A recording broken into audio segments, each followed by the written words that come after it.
Hi students, now I am going to start the poem Stopping by Woods on a Snowy Evening.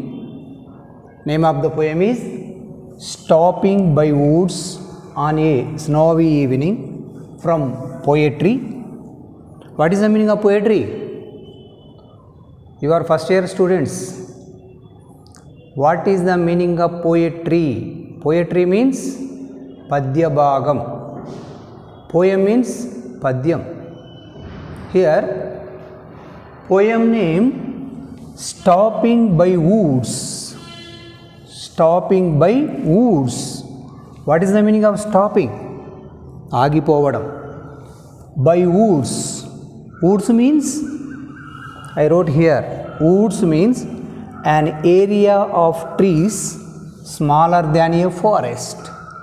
An area of trees smaller than a forest. అంటే ఇక్కడ చెట్ల సముదాయం కానీ అడవిల కన్నా కొంచెం చిన్నగా ఉంటుంది. ఇది అడవి కన్నా చిన్నగా ఉంటుంది చెట్ల యొక్క సముదాయం. Woods. Stopping by Woods. Who stopped? ఇక్కడ ఆగిపోయింది ఎవరు అంటే కవి. ఎవరు ఆపినరు అంటే ఇక్కడ బై వుడ్స్. చెట్ల సముదాయం ఆపింది. ఎప్పుడు? On a snowy evening. What is the meaning of snowy? Snowy. Snowy means snow. All of you know snow. Snow అంటే మంచు. స్నోవీ అంటే మంచు కురిసే వేళలో, మంచు కురుస్తున్న సమయంలో. ఈవినింగ్ అంటే సాయంత్రం వేళ. So this is the name is very lengthy. ఇక్కడ మీరు ఈ పద్యం చూడగానే చాలా పొడుగుంది అనుకుంటారు, but meaning is simple. Stopping by woods on a snowy evening. ఇక్కడ అడవులలో ఆగిపోవడం, అడవుల చేత ఆగబడడం, లేక అడవులు ఆపడం. ఎప్పుడు? On a snowy evening. ఒక మంచు కురుస్తున్న సాయంత్రం వేళల్లో అడవుల చేత ఆగడం, అడవులు ఆపడం. So this is the poem. Poet name is Robert Lee Frost. What is the name of the poet? Robert Lee Frost. Poet name? Poet means, poet అంటే ఏంది? కవి. పోయం పద్యం. ఫస్ట్ ఇయర్ కదా, కొంచెం మైండ్లో పెట్టుకోండి. పోయం నేమ్ ఈజ్, మళ్ళీ ఎందుకు రిపీట్ చేస్తున్నంటే ఫస్ట్ టైం మీరు వినడం. ఇక్కడ stopping by woods on a snowy evening. Poem. Name of the poem Robert Lee Frost. Name of the poet, కవి పేరు. See here. Now we introduce our poet. Robert Lee Frost, one of the celebrated poets of the 20th century. Here, Robert Lee Frost, one of the celebrated poets. Celebrated means famous poet. Celebrated means famous. One of the celebrated poets of the 20th century was born in the United States of America. Where he was born? He was born in the United States of America in 1874. ఇతను అమెరికాలో జన్మించాడు. 20వ శతాబ్దం చెందినటువంటి కవి. Great poet. He is highly regarded for his realistic delineation of rural life. Here he is highly regarded, బాగా గుర్తింపబడ్డాడు. For his realistic delineation. Delineation means description. ఈయన ఉన్నట్టు వర్ణిస్తాడు, సహజంగా వర్ణిస్తాడు. For his realistic delineation of rural life. Rural life అంటే గ్రామీణ ప్రాంతం. రూరల్ లైఫ్ గురించి బాగా ఇతను వర్ణిస్తాడు. His poems are laced with lucid descriptions of the beauty of nature. Here, his poems are laced. Laced means add, కలపడం. ఇతని పద్యాలలో మొత్తం మిక్స్ చేయబడ్డది, కలపబడ్డది. ఏంటిది? With lucid descriptions. Lucid means vivid descriptions, స్పష్టమైన వర్ణనలు, బాగా వర్ణిస్తాడు. Of the beauty of nature. What is the description here? Beauty of nature. ప్రకృతిలో ఉన్న అందాన్ని బాగా వర్ణిస్తాడు ఇతడు. And also convey profound moral messages about life, and also he conveys through his poems profound means deep, చాలా లోతైనటువంటి moral messages, నీతివంతమైనటువంటి సందేశాలు ఇస్తుంటాడు. About is life, జీవితానికి సంబంధించిన సందేశాలు ఇతని పద్యం ద్వారా ఇస్తుంటాడు. So we see now his some poems, కొన్ని పద్యాలు చూద్దాం ఇతని. న్యూ హ్యాంప్షైర్ 1924లో రాసిండు. Collected poems 1931, A further range 1937 and a witness tree 1943. These are some important poems. Now see our poem. I will describe here. See the page number 143 in your textbook. Textbook lo 143 page lo chudandi. See first stanza. Here in this poem we have 4 stanzas totally. Mottam manaku 4 stanzalu unnavi. See first stanza. Very simple description, very simple language used. Whose woods these are, I think I know. His house is in the village though. He will not see me stopping here to watch his woods fill up with snow. See here, first stanza. This poem describes the beauty of woods. Here, through this poem, he describes the beauty of woods. అడవుల యొక్క అందాన్ని బాగా వర్ణించండి ఈ పద్యంలో. That is a very very very important point. The poem describes the beauty of Woods that is on the surface. ఈ పద్యాన్ని మనం పైన చూస్తే మీనింగ్ చూస్తే ఏముంటుందంటే, describes the beauty of Woods, అడవుల యొక్క అందాన్ని వర్ణించినట్టు ఉంటుంది. It conveys a very valuable message that is at a deeper level. But in this poem he conveys a valuable message. కానీ ఈ పద్యంలో మనం లోతుగా ఆలోచిస్తే ఒక విలువైన సందేశాన్ని ఇచ్చిండు కవి. It conveys a very valuable message that is at a deeper level. That is at a deeper level. పద్యాన్ని మీరు లోతుగా ఆలోచిస్తే ఒక విలువైన సందేశం ఉంటుంది. సర్ఫేస్, ఉపరితలాన్ని చూస్తే పద్యము అడవుల యొక్క అందాన్ని వర్ణించాడు కవి. Now see here first stanza. Whose woods these are, I think I know. Here the poem, this poem deals with the man's contemplation of nature. Through this poem the poet deals with the man's contemplation of nature.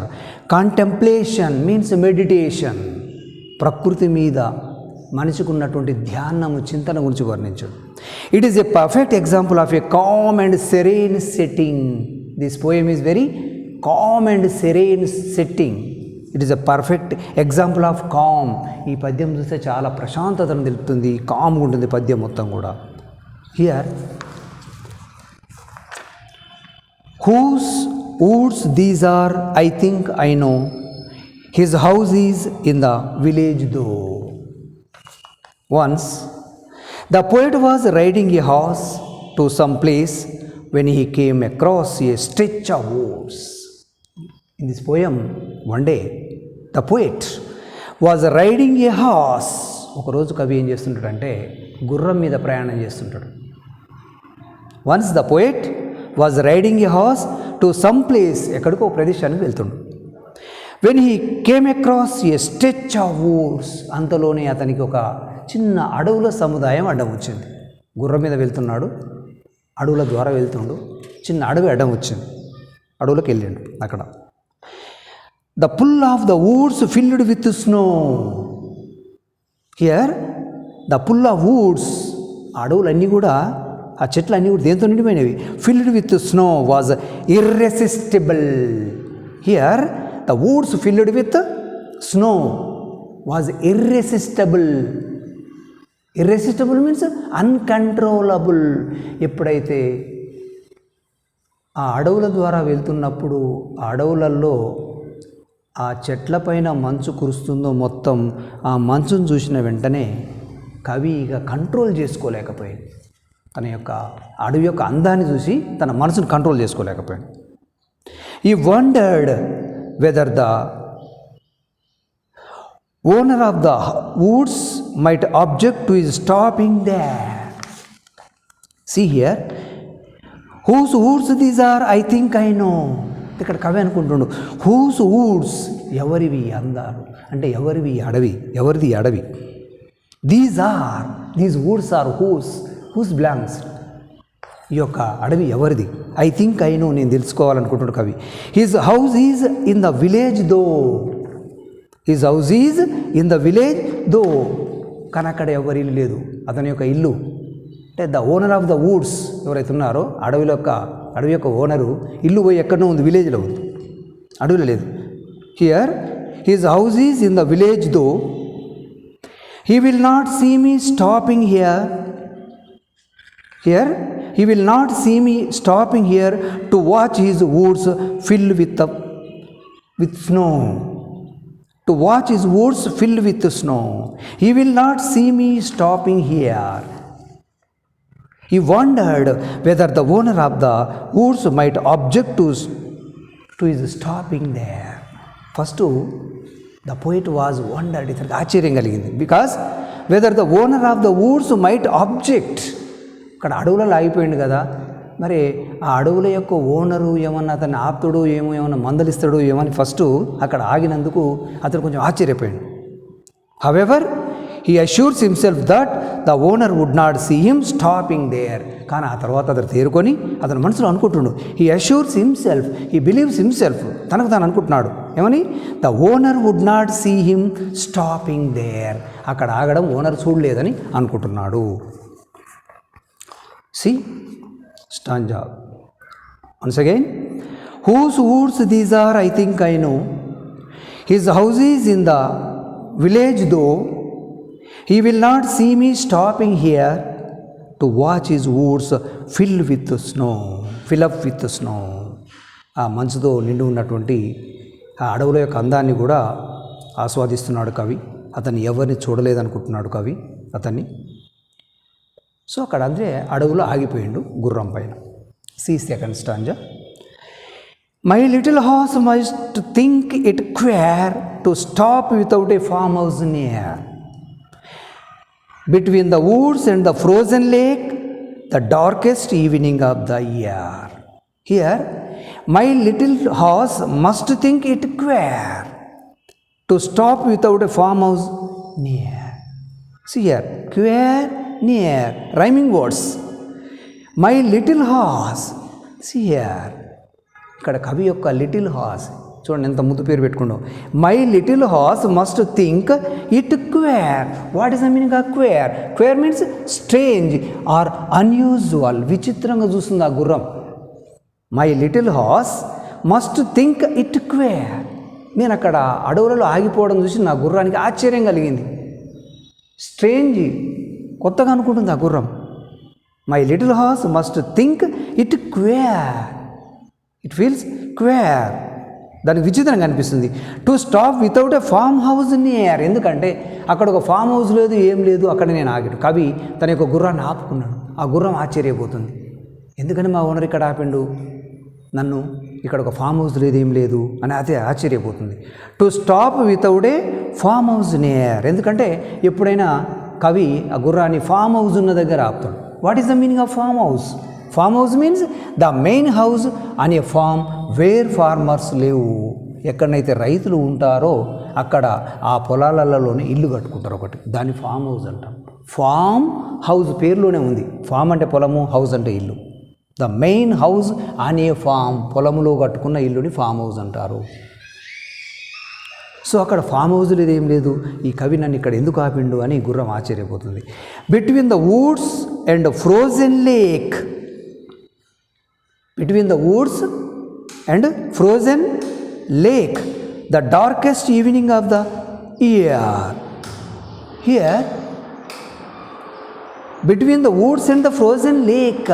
Frozen means ఆ మంచు, అక్కడ గడ్డగట్టిన ఒక చిన్న కొలను లాంటిది, ఆ కొలను మరియు బిట్వీన్ ద వుడ్స్, వుడ్స్ అంటే ఆ అడవి, ఆ చిన్న అడవి, ఆ అడవికి ఆ కొలను మధ్యన ఆపిండు గుర్రాన్ని. The darkest evening of the year, snowy evening. See the title, the darkest evening of the year. ఆ సంవత్సరం అది సాయంత్రం వేళ చాలా చీకటి పడుతుంది. అక్కడ అడవులకు మరియు ఆ లేక్, ఆ కొలను మధ్యన ఆపాడు నన్ను. అక్కడ ఫామ్ హౌస్ లేదు, ఏం లేదు అని గుర్రం ఆశ్చర్యపోతుంది. So see here the lines indicate an important aspect of animals. ఇక్కడ మీరు ఒకటి అబ్జర్వ్ చేస్తే మనకు ఈ స్టాంజాలో మై లిటిల్ హార్స్, ఇక్కడ జంతువు గురించి చెప్పిండు, గుర్రం గురించి. The lines indicate an important aspect of animals. జంతువులకు ఎంత ఇంపార్టెన్స్ ఇస్తుందో ఇక్కడ మనకు అర్థమవుతుంది. They don't understand beauty. ఇక్కడ ఏంటంటే యానిమల్స్కు బ్యూటీ అర్థమైద్దా? జంతువులకు అందం గురించి చెప్తుంటాయా? వినవు. మనం బ్యూటీని ఆస్వాదిస్తాం, కానీ ఇక్కడ జంతువులకు అందం గురించి తెలియదు కదా. They don't understand beauty. వాటి బ్యూటీ అంటే అర్థం కాదు, అందం గురించి తెలియదు. They are train to discharge their duties. ఇక్కడ ఆ జంతువులు చేసే పని ఏంది అంటే వాటి విధి, వాటి కర్తవ్యం. వాటికి ఎక్కడికి పోవాలో అక్కడికి పోతుంటాయి డైరెక్ట్గా. ఎక్కడికి తీసుకుపోవాలో మనల్ని అక్కడ తీసుకుపోతుంటాయి. వాటి డ్యూటీ అది. Here they are train to discharge their duties. వాటి కర్తవ్యాన్ని నిర్వహించడమే ఆ యానిమల్స్కు తెలుసు, అంటే హార్స్కు తెలుసు. So these lines are convey the relationship between men and animals.